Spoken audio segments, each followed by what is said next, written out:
Good Tuesday, everyone, and welcome to this edition of Conversations Daily News. I'm your host, Cyrus Webb. Glad you all could join us once again. But of course, you have your news headlines coming up on this Tuesday. We have the Truth of the Day with Mary Ellen Ciganovich, and in today's Entertainment Spotlight, you're being part of my conversation with actress and comedian Julie Halston.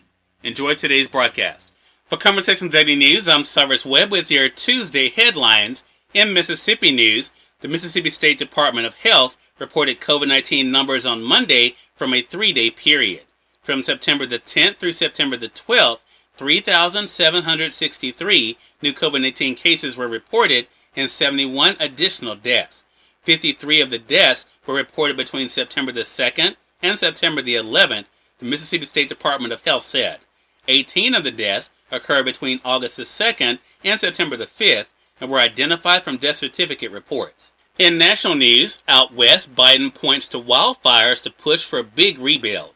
President Joe Biden on Monday pointed up close to wildfires burning through the West to argue for his $3.5 trillion rebuilding plans, calling year-round fires and other extreme weather a climate change reality the nation can no longer ignore. Aiming to boost support for his big rebuilding plans, the president said every dollar spent on resilience would save $6 in future costs. And he said it must go beyond simply restoring damaged systems and instead ensure communities can withstand catastrophic weather that doesn't strike based on partisan ideology. It's not a Democrat thing. It's not a Republican thing. It's a weather thing, he said. It's a reality. It's serious, and we can do this. The president's 2-day Western swing comes at a critical juncture for a central plank of his legislative agenda.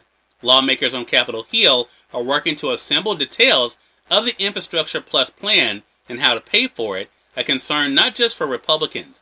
A key Democratic senator said Sunday that he will not vote for a package so large. The president issued his plea about climate change during a briefing at the National Interagency Fire Center in Boise, Idaho, which coordinates the government's wildlife response. He noted that wildfires start earlier every year and that this year they have scorched 5.4 million acres. In more national news, FDA experts among group opposing U.S. booster shot plan. The average person doesn't need a COVID-19 booster yet, an international group of scientists, including 2 top U.S. regulators, wrote Monday in a scientific journal.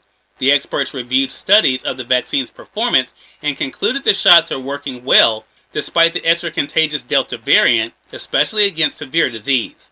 Even in populations with fairly high vaccination rates, the unvaccinated are still the major drivers of transmission at this stage of the pandemic, they concluded. The opinion piece, published in The Lancet, illustrates the intense scientific debate about who needs booster doses and when, a decision the U.S. and other countries are grappling with. After revelations of political meddling in the Trump administration's coronavirus response, President Joe Biden has promised to follow the science. But the review raises the question of whether his administration is moving faster than the experts. In more national news, Blinken pushes back on GOP criticism of Afghan withdrawal. Secretary of State Antony Blinken pushed back Monday against harsh Republican criticism of the handling of the military withdrawal from Afghanistan, saying the Biden administration inherited a deal with the Taliban to end the war, but no plan for carrying it out. In a sometimes contentious hearing Monday before the House Foreign Affairs Committee, Blinken sought to blunt complaints from angry GOP lawmakers about the administration's response to the quick collapse of the Afghan government and the State Department's actions to evacuate Americans and others. Blinken echoed White House talking points, blaming the Trump administration for the situation that President Joe Biden inherited in Afghanistan.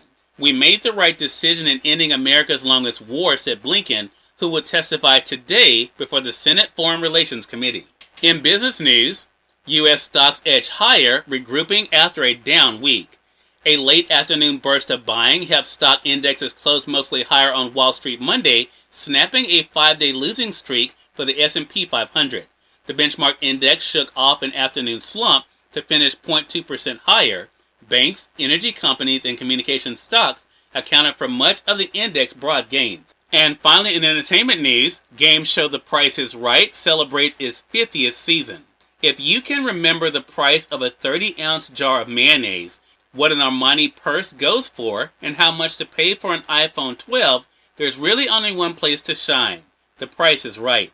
the longest-running game show in television history, is celebrating its 50th season this month and offering viewers a chance to, as always, come on down to win by guessing the correct retail price for various items. Some rival game shows reward their contestants for their knowledge, others their physical ability. On The Price is Right, the value of things is itself valued. Cyrus Webb, Conversations Daily News. It's our time for the Truth of the Day with Mary Ellen Ciganovich. Mary Ellen, take it away. Hi, I'm Mary Ellen with your Truth of the Day. Foster a mindset of abundance. Choose to focus on a mindset of abundance, as this creates an attitude of prosperity. This attitude attracts more abundant circumstances and opportunities into your life. You always create what you focus your thoughts on. Focusing on lack will continue to give you lack in some area of your life. Instead, choose to focus on the abundance you already have. This will emit positive energy to the universe and God, attracting more abundance. By combining your strong ambition with an attitude of abundance, you are pouring powerful energy into the universe, allowing God to do what He does best, fulfill your desires. Today, attract further abundance by focusing positive energy on being thankful for all your blessings as you go about and enjoy the day. Actress and comedian Julie Halston is featured in today's Entertainment Spotlight, right here on Conversations Daily News. For Conversations Daily News, I'm Cyrus Webb with the Entertainment Spotlight. Actress and comedian Julie Halston joined me recently on Conversations Live, the radio show, to talk about what it's been like for her to have her work with the Pulmonary Fibrosis Foundation recognized with a Tony Award this year. Here's a bit of our conversation. Ms. Halston, thank you so much for the time. Really appreciate it. Cyrus, I'm happy to be here, and I'm absolutely thrilled to be receiving the Isabel Stevenson Tony Award. And it is for the Pulmonary Fibrosis Foundation work that I've been doing, and the reason is because my late husband, Ralph Howard, who was, in fact, a newsman and anchorman for 1010 Wins, which is our local all-news radio station here in New York City, was diagnosed in 2008 with the disease of pulmonary fibrosis, a disease that we had never even heard of. He was able to get a life-extending lung transplant, but ultimately, after 8 years, he did succumb to the disease, and we decided to make it our mission to help others. It's a scarring of the lungs. It's a very progressive disease and frequently misdiagnosed. So as asthma, which his was not diagnosed as asthma, so frequently people don't even know that they have this. So it's so important to raise awareness, and that's what my mission is all about. And to receive an honor from the Broadway community is so special to me because I am a Broadway actress, and I love being part of this community.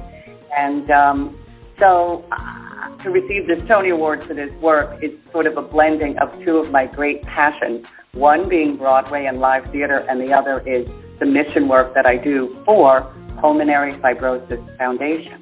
Cyrus Webb, Conversations Daily News. We thank you all for tuning in to this edition of Conversations Daily News. We'll be back to you guys on tomorrow with more news, Truth of the Day with Mary Ellen Ciganovich, and of course your Entertainment Spotlight.